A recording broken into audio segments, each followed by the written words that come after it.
Civilians from the city of Kherson, the first big city to fall to Russia at the start of its invasion of Ukraine in February. Ukrainian forces have been steadily retaking territory near Kherson, which is a strategically important port, giving access to the Black Sea. Well, elsewhere in Ukraine, more than 1,000 towns and villages are now without power after Russian air strikes. President Zelensky says 30% of Ukraine's power stations have been destroyed in the past 8 days. Sylvia Lennon-Spence reports. Children, the elderly, even family pets, waiting for their turn to be taken to safety.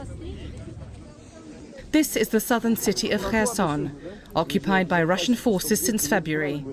Civilians there have begun to leave amid warnings it could become a bloody new front line. For the last 2 weeks, we have been insisting on evacuating part of the Kherson region. I ask you to interpret my words seriously. We won't abandon the city and will stand until the end. Kherson is a crucial strategic and symbolic target for Ukraine's government. And for the past few weeks, Ukrainian forces have been gaining ground.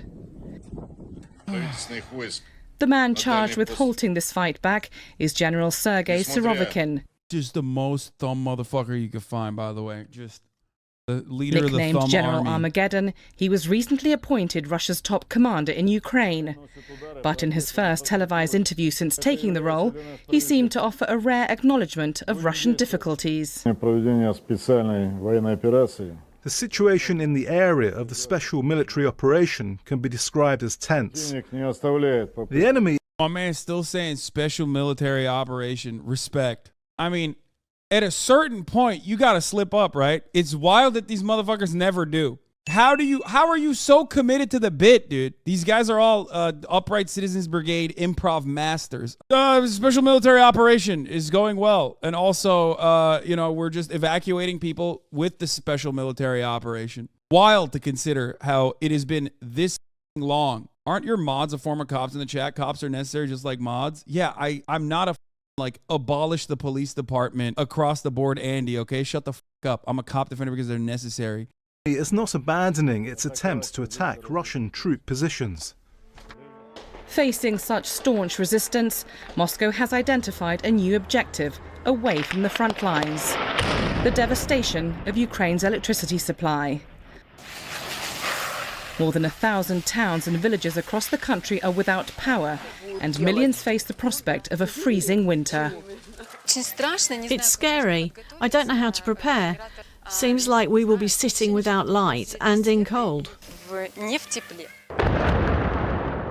Moscow seems intent on causing maximum chaos to achieve its goals, which means civilians and critical infrastructure are now squarely in the firing line. Sylvia Lennon-Spence, BBC News.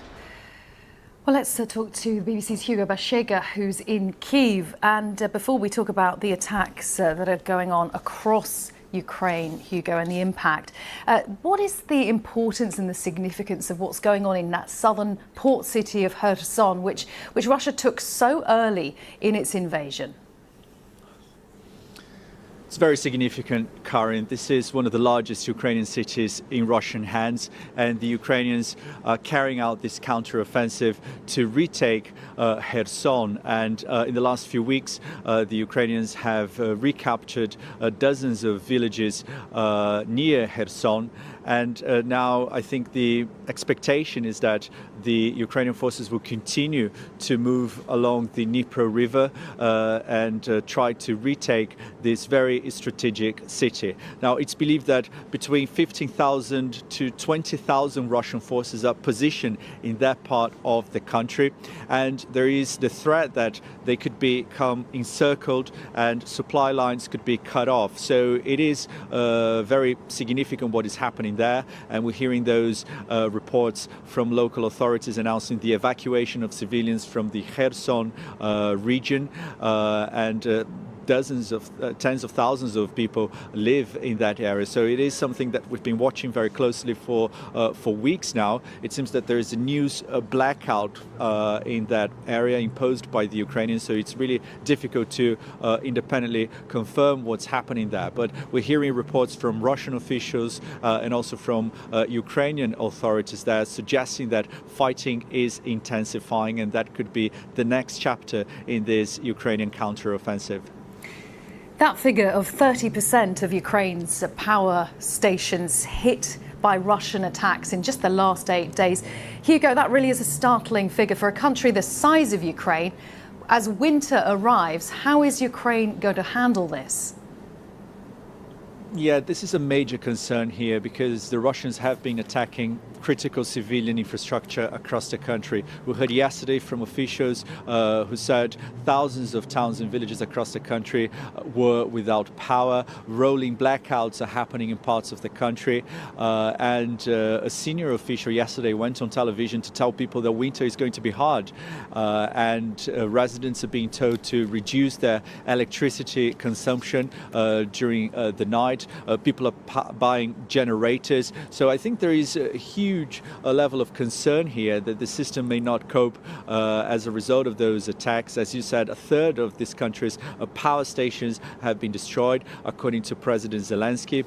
And I think this is going to be a major issue in the months ahead. It gets incredibly cold here in Ukraine, and obviously a major concern that power, water and heating services could be disrupted as a result of those attacks. And the Ukrainians are saying that this is the way Russia is responding to military setbacks on the battlefield, by attacking civilian targets and civilian infrastructure in cities across the country, including the capital, Kyiv, a city away from the front lines. But I think what is interesting is that if you talk to people here, there is no sense of panic, Karen. I think people are really angry that, again, civilian sites and civilians have become the target in this war. Hugo, thank you. Hugo Bashega in. I mean, civilians have been the target from the jump. Civilians are always targeted in the war. Always. For more on the, they will always be the victims of war. And what Russia is doing is like extra bad. That's the difference. You always have civilian casualties in war, no matter what you do, no matter how careful you are. There's no such thing as like a careful war, right? That's why we say war is bad across the board. That's why I'm anti-war across the board. But there is also, it can only get worse. It can go from bad to horrifyingly bad, right? There is no good. There's no good in that. And when we talk about states waging war against other states, Russia is becoming increasingly more unhinged. They were insanely unhinged from the jump, and it's only gotten worse. And my fear is that these evacuations that are happening at the precipice of an escalation. I hope that is not the case, but I am very fearful of that reality. War. We are joined now by John Kirby. He is the coordinator for strategic communications at the National Security Council at the White House, also a retired admiral in the U.S. Navy. Admiral Kirby, good morning. Thank you for being here. We've seen strikes on civilians, strikes on women and children, and now we are confronting the possibility of a deep humanitarian crisis, people freezing to death, going without water. There's a perennial question for White Houses like yours. Is there a line here, or are we just going to let people suffer? Well, we're going to continue to make sure we're supporting Ukraine as best we can. Yeah, the line was always drawn. The line hasn't actually changed since the beginning of the war, by the way. That's what people don't understand, I think. Like, the Western nation line is directly at Article 5. The Western nation line on this matter stops and ends at the fucking Ukrainian border. All right? They'll pump as much guns into the country as possible, but they're not going to go beyond that. They're not going to push beyond that, because pushing beyond that is always going to mean nuclear fallout. And that's not my perspective. That's not my take. That's the take of the American State Department. They have said it time and time again. You can get mad at me if you want, but that is where they're at. You ever listen to any news sources that don't suck Zelensky's dick at every possible occasion? How does it feel to be wrong about every single aspect of this war from the jump? You're a defender of Russian involvement in Ukraine, and you're saying that I'm too pro-Ukraine. I feel like I get people from either side of this conversation, which means I must be at least like covering a matter this complex delicate nature and with the complexities and the seriousness that it deserves. Because like you got fucking pro-Russian motherfuckers who are literally like, you are sucking Zelensky's cock, and then you got everyone else, which is like overwhelmingly NATO dick riders saying, I am a Putin apologist. No matter what happens. No, he didn't forget to cancel the subscription. I'm the only fucking I'm the only person who offers a genuine anti-imperialist perspective, probably, but which he mistakes for pro-Russian policies when it's not. When I first read this, I literally thought he was going to be another NATO dick rider being like, you've been wrong every single moment of this fucking war. Turns out it's not. He's not even a NATO dick rider. He's just a Putin dick rider, I guess. I've seen way more people say you go too hard on Zelensky. Nobody's happy. You must be onto something. Yeah. And people were mad that I was talking about the fucking QVC shit that happened on CNN yesterday with Raytheon. Like, what's the problem? Raytheon should be making money. They're actually killing fascists. They're killing fascists. It's great. They're fascist killing bombs. I want to know what his perspective is. I want to know what else he's going to say. But he's not saying anything else. We can. The United States is the largest contributor of financial and economic assistance for humanitarian purposes like this to Ukraine. We're also the largest contributor of security assistance, now $17 billion worth of weapons and capabilities to allow them to continue to defend their territory and to take some of those towns and villages back. And they're very much in the fight right now, both in the east and the south, and we're going to do everything we can to make sure that they can stay in that fight.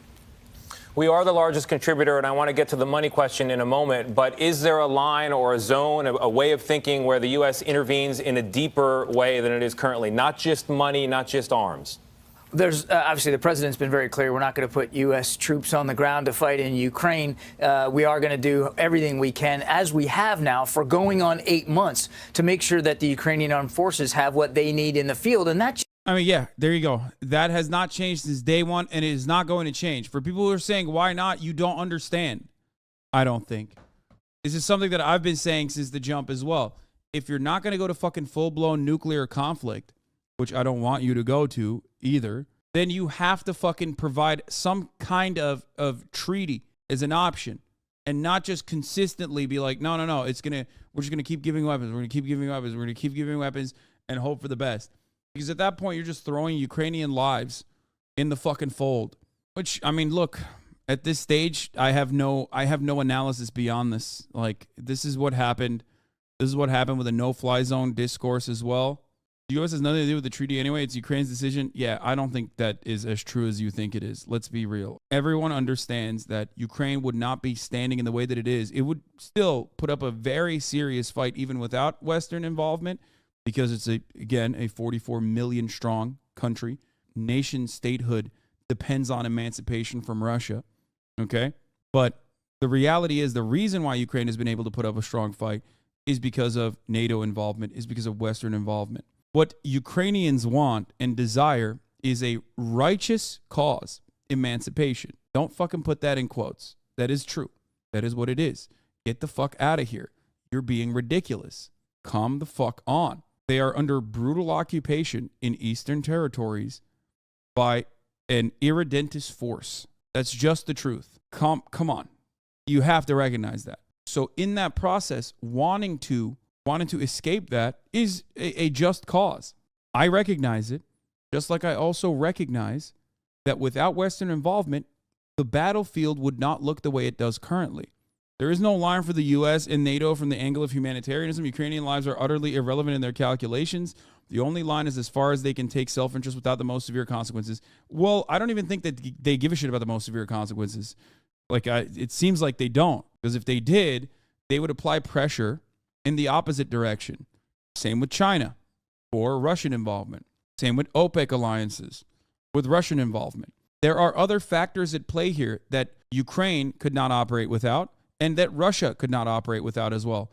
Obviously, Russia has more of an equal say in the partnerships that I described because Russia is a more powerful country than Ukraine. Ukraine, on the other hand, does not have as big as an equal share in the victories in battle that they have foreseen, and therefore have less of a say in the overarching, in the ultimate treaty that comes along. What I mean by that is, if tomorrow NATO decided to stop arming Ukraine, Ukraine would take significant losses, even with the current insanely fucking withered state of the Russian conventional forces. Therefore, of course, Western powers have a lot of influence in what ends up happening with Ukrainian decisions. But diplomacy has never been on the table as a even point of conversation from a single Western leader in a position of power. It is not. The only people that have actually engaged in diplomacy early on, who now say there is no shot that they can ever engage in diplomacy, is the Ukrainians. Ukrainian leadership have tried time and time again, especially early on, to engage in diplomatic talks. The last most successful version of that was a 15-point plan that Zelensky had come up with. Don't say that's not true. It's 100% true. Ukraine had come to the table in Antalya, and those peace talks, or rather ceasefire talks, completely got destroyed. They got eviscerated. The timing of that evisceration was rather suspicious. It was right after Boris Johnson went to Ukraine. Just isn't coming from the United States. We're also literally leading and coordinating international efforts to get additional weapons and capabilities into their hands. I'm not talking about the Minsk agreements that predate the Russian invasion. I'm talking post-Russian invasion. Sometimes, in many cases, capabilities that they know better and can use faster than even the ones that we're providing from our own stock. So we're going to stay at this. You've heard the president talk about that. As long as it takes, we're committed to that.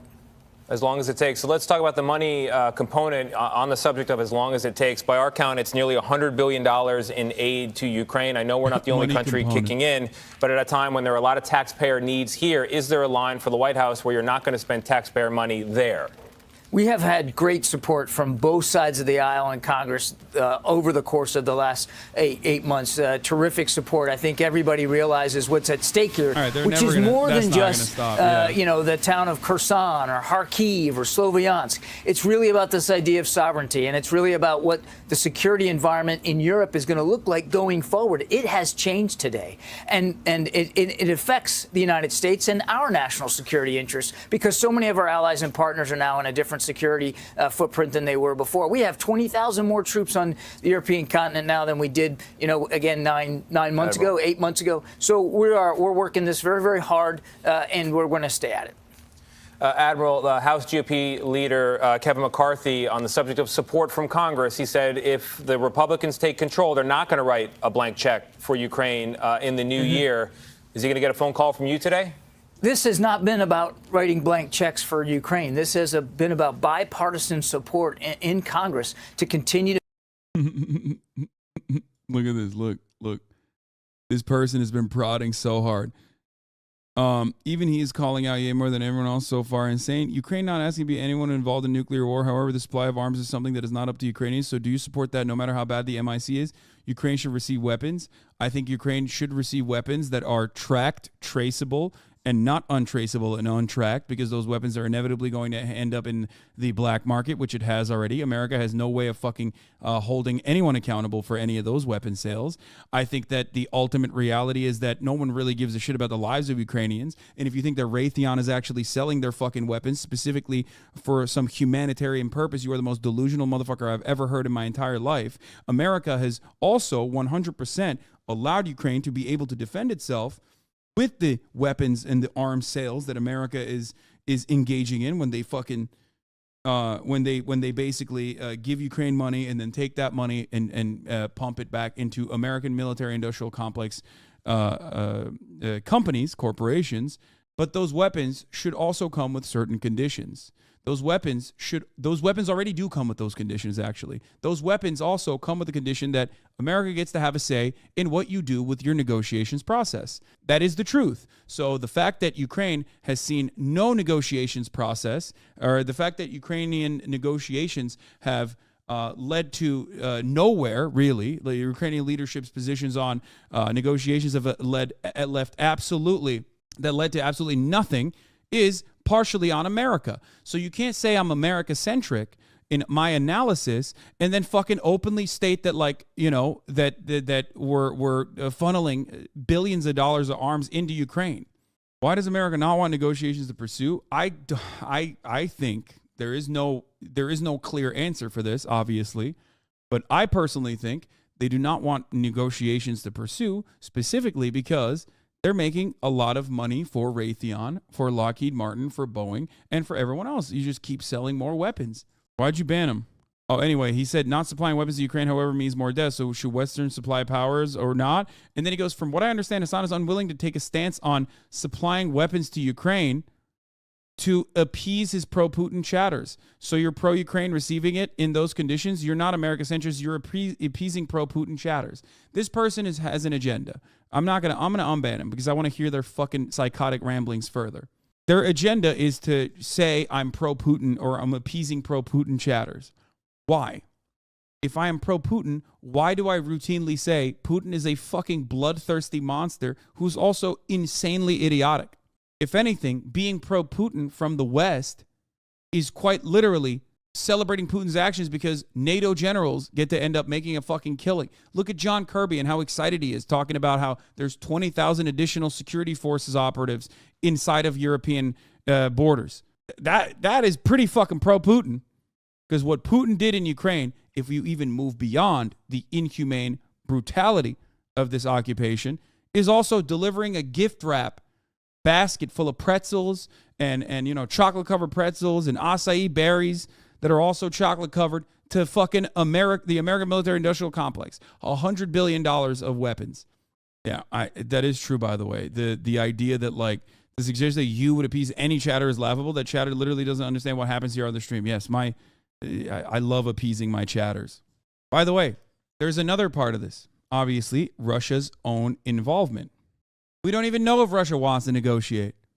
But that shouldn't stop people from trying. To make sure that Ukraine can defend itself and can stand up for its sovereignty, because that's really what's at stake here. Aside, of course, from the literally hundreds of thousands of Ukrainian lives that have been affected by this war. So we've had great support. We're going to continue to work hand in glove with Congress going forward for additional financial support for Ukraine, and we're confident that we're going to be able to work with them to that end. All right, Admiral Kirby, thank you very much. My pleasure.